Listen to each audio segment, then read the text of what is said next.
I thought I was alone. I thought the night belonged only to me. But tonight, the darkness had other plans. Every sound screamed at me. The soft shuffle of leaves, the distant bark of a dog, the faintest drip of water from a broken pipe. Yet beneath it all was something more, something alive, watching. My body tensed, though fear felt different now. It was sharper, colder, more aware. My senses, already heightened from my first night as a vampire, were on fire. I could feel every heartbeat around me, every breath, every shift of life in the darkness. I followed the whispers that seemed to curl through the streets like smoke, pulling me deeper into alleys I had never noticed before. My instinct screamed at me to run, but another part, a darker thrill I could not ignore, urged me forward. And then I saw them. Shadows gliding across walls, eyes glowing faintly like embers in the fog. They were graceful, silent, predatory, not human, yet not entirely monstrous. My stomach twisted. Every instinct told me to flee, but I couldn't. One of them turned, just a tilt of the head, a slow blink. And in that brief moment I felt it, a pull into their world. A society hidden in darkness, moving unseen yet overwhelmingly powerful. My heart, or what remained of it, pounded in my chest. A voice whispered inside my mind, soft and ancient. "You are not ready, but you belong here." And then they vanished, dissolving into the shadows, as if the night itself had swallowed them. I was left trembling, senses ablaze, blood thrumming with hunger and excitement. Alone, but no longer the predator I had thought I was. The city was alive, but it was not mine. I was being watched, I was being tested. And for the first time, I understood the truth. Couldn't stop thinking about them. The shadows that moved like smoke, the eyes that burned like embers. They had watched me, tested me, and disappeared before I could even reach them. I had to know who they were. I had to see the world they belonged to. I followed the streets, slipping through alleys and climbing over walls with newfound strength and speed. Every step, every movement felt different now. I could sense the life around me in ways I had never imagined.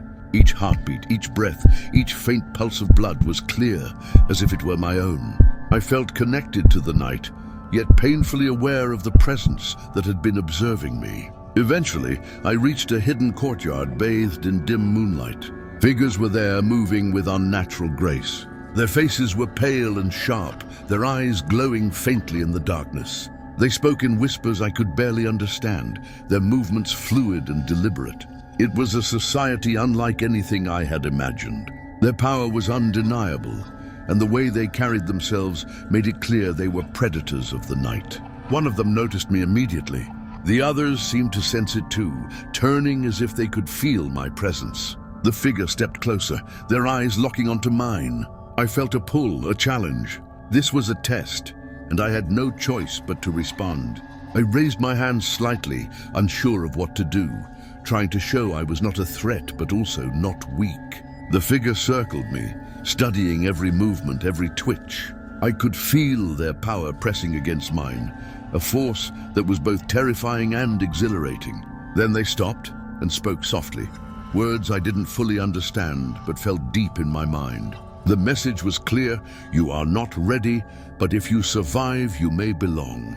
Before I could react, they disappeared into the shadows again, leaving me alone in the courtyard. My body was trembling, my senses burning with adrenaline and hunger.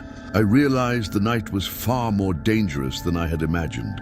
The world I had stepped into was alive, full of power, rules, and hunters far older and stronger than me. And I knew one thing with certainty: I could not stay hidden. I had to survive, adapt, and learn the rules of this dark society, or risk being destroyed. I moved through the streets cautiously, every shadow seeming to stretch toward me. The figures I had seen earlier were still out there, somewhere. I could feel their presence, like a pulse in the air, following me silently, watching. Then one appeared. He stepped out of the darkness without a sound, taller than me, with eyes that glowed faintly red, and a presence that pressed against my chest like weight I could not lift. He studied me for a long moment, and I felt every instinct in my body screaming. "You're far from home," he said, his voice calm but edged with something dangerous. "Do you even know the rules of our world?" I shook my head, words failing me. I wasn't sure if I should run or fight, and a part of me realized that running might not even be possible. He smiled faintly, a predator enjoying a test. "You think you are strong, but you are not ready," he said. "You survived your first night, but this is only the beginning." He circled me slowly, each step deliberate, measuring. I could feel his power pressing against mine, challenging me, testing me. Hunger flared inside me, but this time it was not just blood. It was power, survival, dominance. I realized that in this world, strength and control meant everything. "You have potential," he said finally, stopping in front of me. "Learn quickly or you will be crushed." Then he was gone, dissolving into the shadows as if he had never existed. I was left alone, trembling, my senses on fire.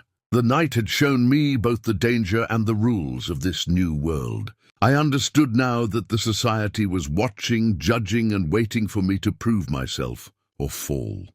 I had survived the encounter, but I was certain of one thing. The dark world of vampires was far more dangerous than I had ever imagined, and I was just beginning to understand it. The encounter left me restless. I couldn't sleep, couldn't hide, couldn't ignore the pull of the shadows. Every street corner, every alley seemed alive with movement. The society was out there, hidden, watching, and I had to see it for myself. I moved cautiously, following faint whispers and glimpses of figures in the dark. My senses were sharper than ever. I could hear the faintest footstep, smell the tiniest trace of blood, and feel the pulse of life in the city around me. Every instinct told me to stop, to retreat, but something stronger pushed me forward. Curiosity, hunger, a need to understand the world I had entered. Eventually I found myself at the edge of a hidden courtyard. Shadows danced along the walls, figures moving with unnatural grace. They were like nothing I had ever seen, tall, elegant, and terrifyingly powerful. Their eyes glowed faintly in the dark, and their movements were deliberate, synchronized, almost ritualistic. This was their world, and I was an intruder. One of them noticed me immediately. Unlike the last encounter, this one did not speak. Instead, he approached with slow, deliberate steps, testing my reactions. I could feel his power pressing against mine, assessing me, measuring whether I was a threat or a curiosity. I raised my senses, testing mine against his, feeling for weaknesses, learning for the first time what it truly meant to be a predator of the night. He paused, studying me for a long moment, and then stepped back. It was a test, and I had passed, but barely.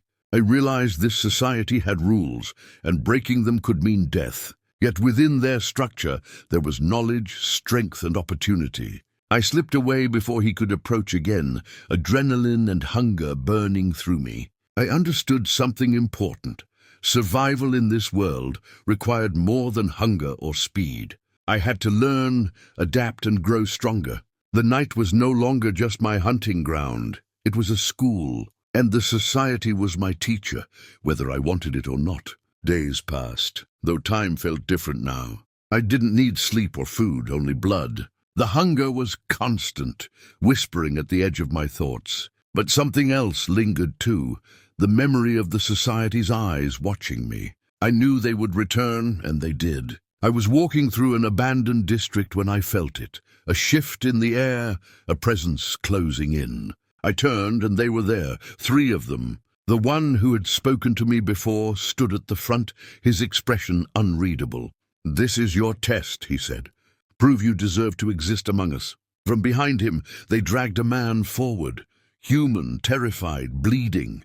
The scent hit me like fire.